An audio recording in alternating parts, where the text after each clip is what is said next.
been 5 years since I was fresh out of the penitentiary. I had $300 to my name and the clothes on my back. After doing almost 9 straight years in the feds, I didn't have time to look back. Fresh out, bitch!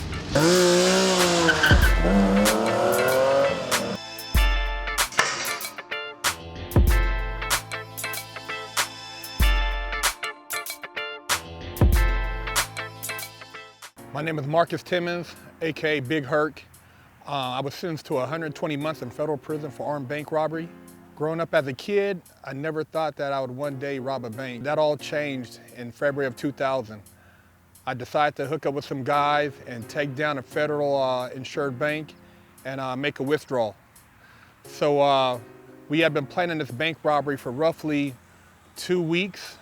And there was a lot of signs prior to the bank robbery that made me kind of think twice about doing it, but I went against my gut feeling and decided to do it anyways because I was thinking about the money. For me, it was always about the money. We planned a bank robbery. We went and got some straps from a couple different people. We got some clothes to, change into so we could have underneath our actual stuff we were gonna rob the bank in. And we picked out a morning that we felt was a good morning, which I don't know what you consider a good morning to rob a bank, but we picked out a morning and decided to make it happen. And I was sitting there on the morning of the bank robbery, and my outfit, kind of just going over, what I was going to do for the day and how I wanted the outcome to play out. And I got a call from my mom, and it was kind of weird because she never calls me this early. It was probably like 6:30, 7 in the morning, and she asked me what I was doing. And I told her I was just watching the news, but little did she know that I was, sitting there about to go pull this lick. And that was a sign. That was one of the signs that should have told me that this wasn't a good idea. But I went against my better judgment and went through with it anyways. The guy came and picked me up probably, an hour after that, and we went and picked up the other guy, and we proceeded to go to the bank to put down this move. Now, you see it in the movies, and you see people trying to depict it on TV shows, how people rob banks, and a lot of that shit is bullshit. When you go up to the bank and you decide that you're gonna run up in there, not with a note, but with a pistol or a rifle or anything that's gonna be hostile, you gotta be about your business and you gotta have some balls. And when we pulled up to the bank, I was the first one out the car. I didn't look back. I knew what we had to do, and if we were gonna do it, we were gonna do it. I mean, I was all in. So I jumped out the car. I was the first one. I had a ski mask on, and I ran up in the bank and told everybody, get the fuck down. And basically, I secured the security guard. The other guy that was with me, he ran in behind me, jumped over the counter, and proceeded to take the money from the bank, as far as the tellers and the safe. While he was doing that, I was kind of looking at the clock, trying to calculate how much time we had. As I was thinking about looking at the clock and going over the time in my head, I looked to my right out the window, and I seen a sheriff in a rain suit with a shotgun. And so I knew that they already knew what was going down, and it was all bad from there. I knew it was gonna be this was probably gonna be the last day I was gonna be on the streets for a minute. So he was moving pretty quick, but it still wasn't quick enough. He jumped back over the counter. The guy pulled around on the other side. We ran out the other door.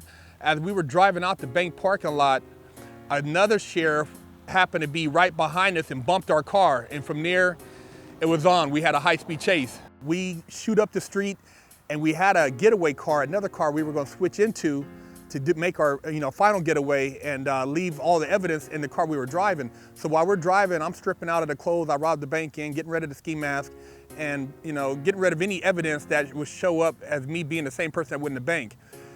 The cop pulls in and corners us into a parking lot, and this parking lot, there was no way out. So we're sitting there looking at him, he's looking at us, he's out the car with his pistol drawn, pointing it at us. And I'm like, man, is it over this quick, man? It doesn't ever end like this in the movies this quick. So I'm like, it can't be over this quick. My dude who was driving, he decided to gun it. So he guns it. The cop jumps back in the car. We gun it around him, shoot up into another parking lot where the car's at, because we didn't want to go to that parking lot initially. And we basically jump out the car we were in into another car. which is, it was a Lincoln Navigator. And so we're sitting in a Navigator and we kind of like leaned the seat back, hoping that they wouldn't see us. Now, at this point, there's probably 3 or 4 sheriffs. There's a fucking, look like some type of SWAT car there, like van, and they're all over the place. So it's obvious if we pull out that we have something to do with what's going on, but we tried anyways. We ease on out, and as soon as we ease out, you know, you see 3 black dudes, you know, it's like, okay, what the fuck y'all doing out here in the morning? So we're high-speed chasing again. We jump in the Navigator, we're in the Navigator, we jump on the 101 freeway where it's fucking raining. We're hauling ass, I mean, in traffic, it's morning commute, and it was crazy, man. It's like slow motion. You're looking out the window, you see the helicopters, it's like all bad. I knew that. I'm like, what the fuck, man? This is this isn't how I expected it to end. So, you know, they throw a spike strip down probably 40 minutes into the chase. And once you hit the spike strip, you're basically on rims. So there's sparks flying, you know, it's wet outside, you can't control the car. The guy that's driving, he ends up running into the center divider. As soon as he hits the center divider, the cops are on us. They got a German Shepherd. They jump out the car. I jump out the car quicker though. So I jump out the car, hit the center divider, run across the freeway in traffic. I don't know how I did that. Jump another fence, and I'm looking for somewhere to hide. I'm thinking maybe I can hide somewhere. Well, there ain't nowhere to hide, you know. So I'm running, and you know, eventually they secure me at the beach, and I get arrested, you know. And that was the last time I seen the streets for the next 9 years. And you know, trying to explain to my family and to my friends that I robbed the bank is like, you know, where'd this come from?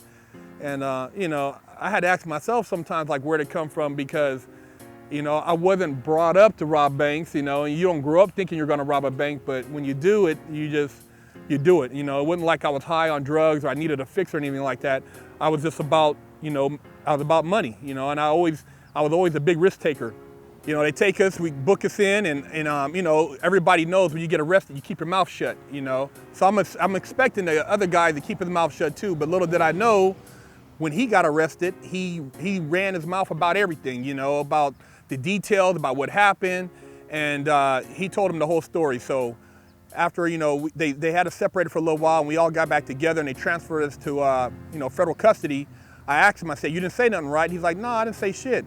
I said, all right, well, cool then. You didn't say nothing, you know, and the other guy didn't say nothing, and then, you know, they had to prove that we were the ones in the bank, and we all had on ski masks, so, you know, how are they gonna identify us?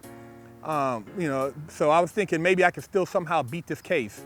So I'm sitting in jail, you know, in federal custody, fighting the case, you know, waiting to get my discovery, waiting to get my paperwork so I could see what angles maybe there's a loophole or some way I can try to beat this. And I get my paperwork back, and it shows there's like 100 pages of testimony about this guy telling the whole breakdown. So I'm pretty much fucked.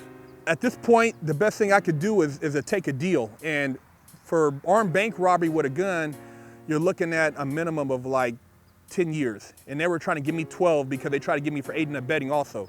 So I'm telling my lawyer to fight the aiding and abetting, and I'm trying to get the minimum amount of time I can get, which 120 months is still a fucking decade. It's still a long time. So I ended up beating the aiding and abetting. I got convicted of just the bank robbery and and carrying a firearm in the commencement of a crime, which, you know, gave me another 7 years. So I ended up getting 120 months. I got transferred to Rampart USP. A lot of people, you know, they go to jail and they think just jail. They don't really understand the different levels of how jail's set up and how it works. Well, I had a prior as far as my record. You know, I had some juvenile house stuff and I had some stuff as adult. And so my background was kind of high as far as my points. So they shot me to a USP. And a USP is a United States Penitentiary. And that means that, you know, you're in there with the big boys. And most of the people that are in a USP are doing a minimum of 10 to 12 years or life. So you're doing a lot of time. You know, it's not like people are leaving a penitentiary every day. You know, this is the type of spot where you might see somebody leave maybe, you know, a couple times a year if you're lucky. When I roll up We're the last ones. They drop off people at the camp. They drop off people at a FCI, and then they take us to the penitentiary. It's a serious lockdown facility. And when I rolled up there, they had just had a killing. Somebody had got stabbed to death over some incident. So the whole facility was on lockdown, and it's cold. You don't have you get the minimum amount of clothing and blanket in order to until the spot opens up, and you check in, and then the guard asks you, what do you claim? And I'm like, what you talking about? She's like, what you claim? You blood, you Crip, you Vice Lord, you GD, or where you from North, you from down, from the Bay Area? I'm like, just put me up in somewhere, I'm like, at this point, you're beat up, I done been on the fucking bus ride for hours and, handcuffed and shackled. I'm fucking constipated from eating fucked up sandwiches. I feel like shit. I'm ready to lay the fuck down, hair is fucked up. I need some toothpaste to brush my fucking teeth. And so I'm like, man, I just want to get to a room. Just put me in a fucking cell.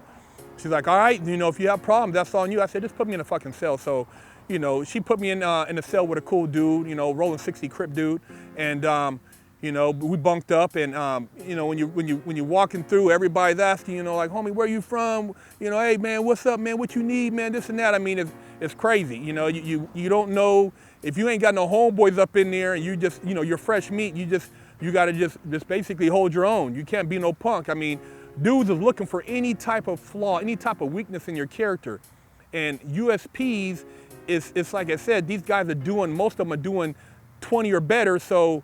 Their whole game is just to manipulate, and prey on other individuals. So, I'm sitting up in there, and it's locked down, and we ended up being locked down for like 2 weeks. And when they finally opened it back up, there was a couple of cats in there that I had known from another spot. So, I hooked up with them. But I'm sitting there, and you start thinking about your life, and you think about how you were raised, and the things you did as a kid, and you think about how you got to this point. And for me, it was a very eye-awakening experience. It wasn't something that I wanted to experience, but somehow I got onto a path that led me down a really dark place, and it ended up in the USP.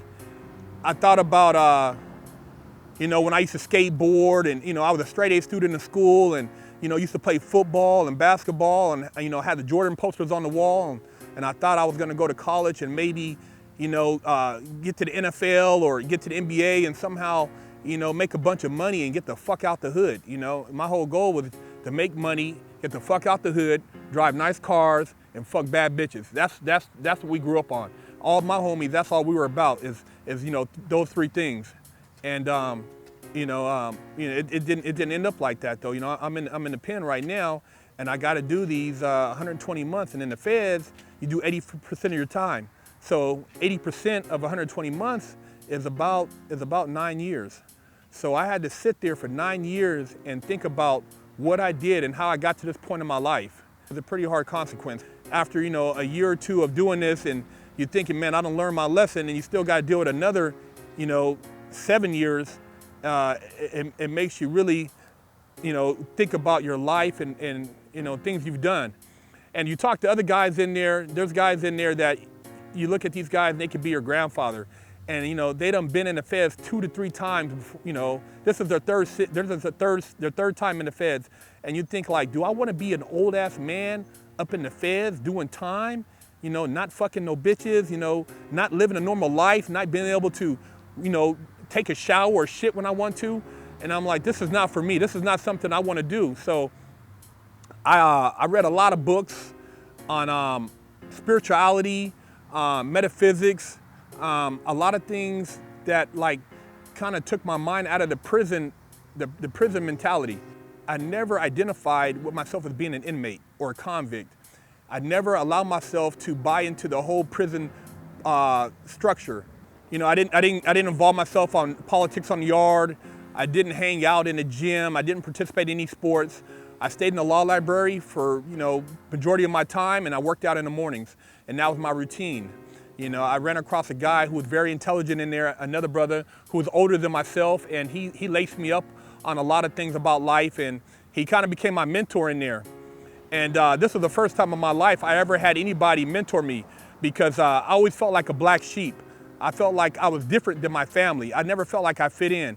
I mean, I never wanted to just get up in the morning, work, and come home and eat and go to bed. I never wanted that life. I never wanted to have the normal life. I always wanted to, live the life that, people lived on, lifestyles of the rich and famous. I wanted to be, jet setting and having these nice things, but I didn't know how to go about these things. So I was always getting into shit, always trying to find little hustles, things that made money on the side, or trying to come up with ideas and, putting them, asking my homeboys, let's do this, let's do that. So I was always innovative and trying to like elevate myself, but I just didn't have the proper tools. If I would have had the proper tools and the proper guidance, I would have probably been on Wall Street, but it didn't, it just, with my surroundings and, the people I have around me and, having nobody to actually talk to, it was hard. And, and even in a prison, you have different levels of conversation. And for the most part, you have a lot of pieces of shit, motherfuckers that if you seen them walking down the street in your neighborhood, you'd have to do something to them because they're up to no good. So, there's nothing in prison about, there's no rehabilitation in prison. It's whether or not you want to change yourself. If you decide to elevate yourself consciously and start creating positive energy, that's going to happen. But if you don't choose that and you think that they're going to come in there and teach you something that you don't know to help you get out and be a better person, that's a bunch of bullshit. You got these psychologists coming in there and, acting like they're doing you a favor by you sitting down and voicing to them what you're going through in the unit or back at the cell, and then they go home at the end of the day. You're the one who gets back, you're still locked up. There's no escaping, this knucklehead over here that's been like causing you problems, or this fucked up guard over here who's fucking sweating you every day, or, the fact that you're not getting any visits from your family. There's nothing they can do about that shit. Either you're gonna man up or you're gonna break down, and a lot of motherfuckers break down. I manned up about mine, and I just got myself together. I got my mind together. I got my spirituality together. I kept my physical in point because I had to be ready in case, there was some action jumping off. So I always kept that on point. But I just really focused on, changing the way I thought about things and what I wanted my future outcome to be. I kept a vision board on my wall, and on that vision board, I had a lot of things on there that kind of like I would visualize, and it would help me, stay focused on not getting caught up on, like I said, my surrounding environment. You got guys in prison doing 20 years, and the whole time they're doing their time, they're saving up to buy key. So when they hit the block, they're gonna go hit up the homie and basically get right back in the game. And that's not something I wanted to do. I wanted to do something else with my life at this point. I was 26 when I got locked up, and when I got out, I was gonna be 35. And I missed a large portion of my life where I would have been accumulating assets, and I had to try to somehow think about how am I gonna make up for that, which, it's hard to make up on time because you can't get time back. You can get money, but you can't buy back time. So, I just stayed focused, and I just, I try to surround myself around guys who are like-minded. And of course, I had a lot of haters that, used to kind of like want to hate on a brother, or, get jealous because they see me, socializing with people outside of my race, or doing things with guys that were, from a different neighborhood. And my thing is, if you're about something and you're trying to elevate yourself, I'm trying to get with you because I'm trying to elevate myself. I don't have time to hear bullshit. I'm not trying to hear about I'm not trying to talk about my robbery. I'm not trying to talk about, negative shit that I've done in my past. I'm trying to really cleanse my palate. I'm trying to start fresh. So I don't want to feed into all that bullshit. And so, a lot of times I would just, have maybe one or two dudes I hung out with, and we would chop it up, and we would try to like elevate each other, and kind of like keep each other on a straightened path. Whether it be studying business, whether it be studying law, whether it be working out or reading up on different things like meditation. We just try to all help each other, and it was doing time, man. People, they go in and out of prison, 2-3 times. I mean, you do a stretch like that, and it's That's a hell of an experience, man. I think about it now that I'm free, and it's totally, it's like, seemed like it was almost unreal. So when I hit the block in 2008, October, I never looked back. I had wrote, several books, but one of the books was How to Get Down in the Porn Game. I self-published that, so I had that under my belt, and I wrote another book called Bedroom Gangster, which it's a novel, erotic novel that's pretty hot. So I had that under my belt, and I was gonna hustle my books. I was gonna do my acting thing, which I did, and work on some of my other business ideas. While I was in there too, I was also working on putting together a show, which is called Fresh Out, as you can see, and I'm doing it. I'm doing the show now, and who better to do it than somebody who's been through the system and who's now doing something positive. And I want to give back and show that not everybody that goes to prison is a piece of shit. Some people, I was brought up with good values. Nobody in my family had been locked up before. It wasn't like I was beat when I was a kid. Mom didn't starve me or nothing like that. It's just, I just got caught up, man. I got caught up in the streets, and I just want to be successful. I want to make it by all means necessary. And for me, if you weren't living, you were dying. So it wasn't about, just doing the normal things. I had to go hard in the paint. Everything I did, I went hard in the paint. If I was gonna sell drugs, I was gonna go hard in the paint. If I was gonna jack a motherfucker, I was gonna go hard in the paint. So when I got out, I went hard in the paint. I was pushing my books, and I got into restoring cars, buying and selling cars. So I buy and sell cars. I've had, probably 35 cars since I've been out that I've bought and flipped and sold. And I'm currently restoring a couple of cars right now that are pretty sick, Chevelle, Porsche, NSX, basically I'm a car fanatic. So my car thing is really tough. And, I hooked up with a partner of mine and, producing this show. And, my thing is with the show is to open up doors for guys who have been in situations like mine, and to, maybe voice how they're dealing with society now. It's hard for some people to adjust, and a lot of people, it's hard to believe that some people have even done that much time. I mean, there's people, one out of every, 12, 15, 20 people have been locked up for something, whether it be a DUI, whether it be, petty theft or some bullshit. But, you wonder, like, how that person's life, how it changed that person's life. And you always hear about people being locked up. Well, what about the people who have been locked up that are out? They're part of society now too. They're convicted felons. Maybe they don't have all the rights that everybody else has, but they're human beings. So it's nice to know, like, what are these people doing? I'm basically giving people an insight of what it's like to actually interact with somebody who's done a lot of time, and to see what they're doing with their life now, because there is some positivity that I took from prison that has allowed me to elevate myself. I got a nice office, and I got a clothing line that I'm promoting, that I'm pushing, called Sex Addict Clothing. And people say, oh, sex addict, yeah. Well, look, man, I did 9 years with no pussy, and that was one of the worst things you could do to a man, is not have no pussy. And I love pussy. I used to fuck pussy every day when I was on the streets, and I still do fuck pussy every day. So, sex addict, no, I'm not an addict, but I love the lifestyle, and it's bigger than an addiction. So, hey, I'm saying Sex Addict Clothing is what it's about. So I'm pushing that, and I'm hoping to make this the next, big trend in the fashion industry.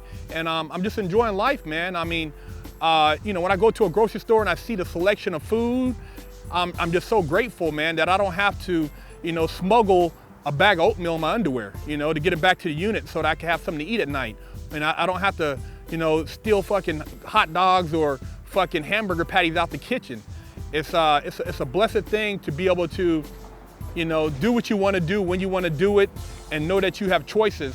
A lot of people take for granted the little things, being able to get up in the morning, being able to, if you don't like what you're doing, then fucking don't do it. Quit, go do something else. But you can't do that in prison. You can't say, hey, I don't want to get up today. I don't want to go to work today. If you don't get up, the guard's gonna come in there and they're gonna beat that ass. You're gonna get a lesson. So, it's like these freedoms that we have that people don't they don't acknowledge. It's too bad, because I'm very grateful. Prison for me was a humbling experience.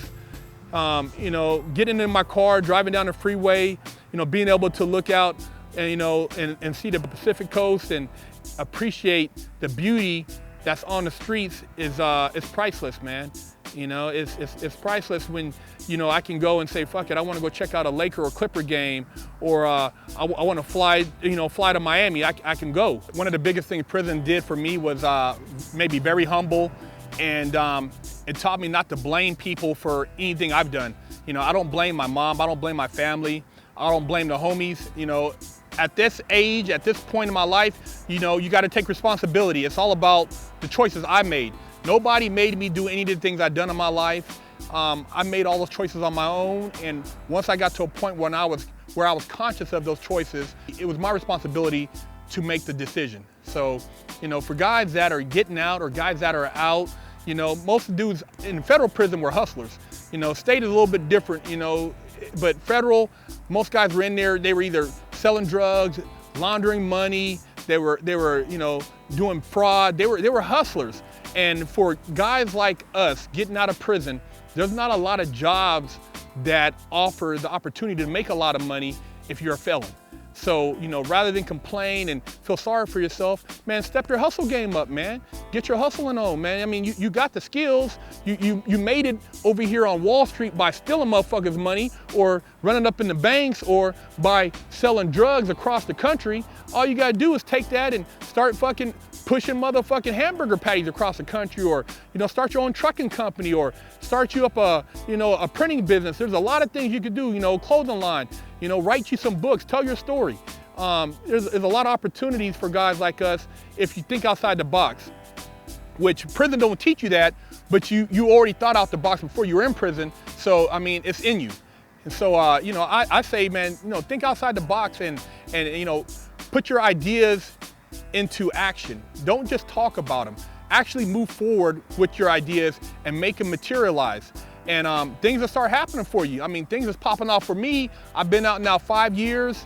I'm enjoying my life. I live the American dream. I don't have no complaints. I can go to Ruth's Chris every day if I want to, you know, and enjoy a good life. And, you know, I tell a guy, man, just be grateful, man, and humble and respect other people and create that positive energy. And things that happen for you. It's happening for me, and I'm enjoying my life, man. It's a beautiful thing being able to work for myself, being able to have people that believe in me, and, you know, being able to rekindle family relationships and have friends and, you know, and fuck pussy, you know. It's a beautiful thing. So, you know, I tell a motherfucker, if you're fresh out or you're about to get out, you know what I'm saying, get your hustle game up, think positive, and don't let nobody tell you can't do it, man. I mean, you can make whatever you want to make happen. Marcus Timmons, fresh out, life after the penitentiary.